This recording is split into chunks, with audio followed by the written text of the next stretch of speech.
BJP house চালাতে চায় না, বিজেপি ডিসকাশন চায় না। বিজেপি যদি হাউস চালাতে চায়, ডিসকাশন চায়, স্পিকার এসে নিজের চেয়ারে বসুক, হাউস চালাক, বাজেটের ডিসকাশন শুরু হোক। এমন বাজেট তারা পরিবেশন করেছে দেশের সামনে, যেখানে বিরোধীদের আক্রমণ হয়তো তারা নিতে পারবে না বা সহ্য করতে পারবে না।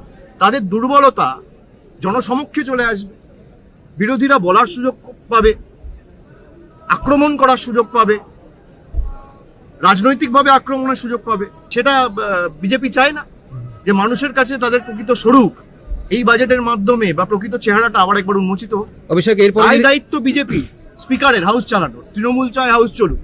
অভিষেক, এরপরে যদি কংগ্রেস অনাস্থা প্রস্তাব আনে, সেক্ষেত্রে আপনারা কি করবেন? 3 দিন সময় দিয়ে যদি কংগ্রেস অনাস্থা প্রস্তাব আনে, তৃণমূলের প্রত্যেকটা এমপি সই করবে। আর যদি 3 দিনের বদলে আজকে আনে, তাহলে আমাদের যে স্ট্যান্ড, যে আমরা চিঠি দেবো, তারপর 3 দিনের মধ্যে যদি আপনি ধরুন এটা ভুল করেছেন, আপনাকে আমাকে একটা সুযোগ দিতে হবে। আপনি আমাকে বলুন, নরেন্দ্র মোদী আর আমাদের মধ্যে পার্থক্য কি? বিজেপি আর আমাদের মধ্যে পার্থক্য কি?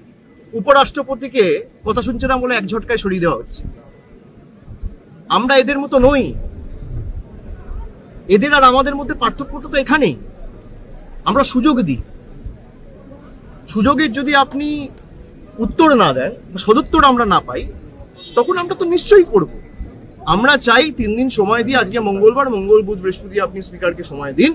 স্পিকার যদি কোনো রকম কোনো ব্যবস্থা না নেয়, শুক্রবার আপনি নো কনফিডেন্স আনুন, তৃণমূলের 28 জন এমপি সাইন করবে রেজলিউশনে, কোনো অসুবিধা নেই।